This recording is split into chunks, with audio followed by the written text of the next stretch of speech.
Saudara, selama tahun 2022, Kepolisian Daerah Riau dan jajaran tangani sebanyak 8 perkara kebakaran hutan dan lahan di Riau. Dari 8 perkara tersebut, Polda Riau dan jajaran penjarakan sebanyak 9 pelaku pembakar lahan.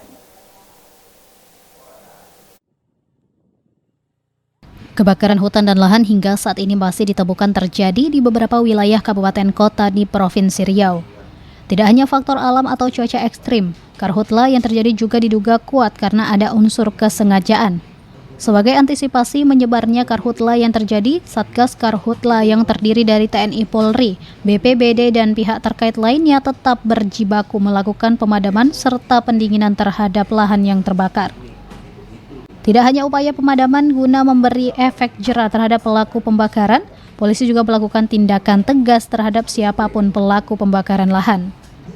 Kasubdit 4 Direktorat Reserse Kriminal Khusus Polda Riau, AKBP Dovan Oktavianton mengatakan, melalui penyelidikan yang dilakukan terhadap perkara karhutla yang terjadi selama tahun 2022, terhitung sejak awal Januari hingga saat ini, pihaknya menangani sebanyak 8 perkara karhutla di Riau.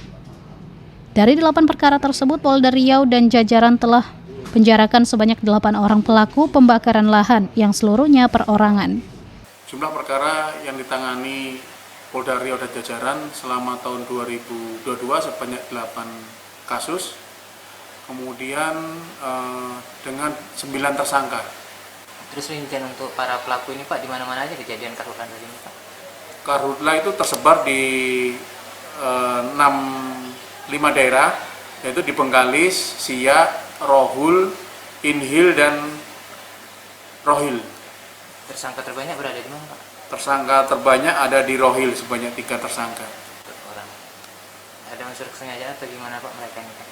Memang dari 8 kasus tersebut semua ada unsur kesengajaan karena didapatkan beberapa barang bukti seperti penyebab kebakaran disebabkan oleh bahan yang mudah terbakar seperti bensin atau pertalite untuk menyulut api sehingga terbakarnya lahan tersebut. Berarti mereka membuka lahan itu Pak ya? Iya, mereka membuka lahan tersebut dengan sengaja.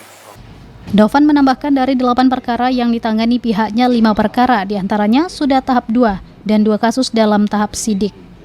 Ahad Laila Isnin melaporkan.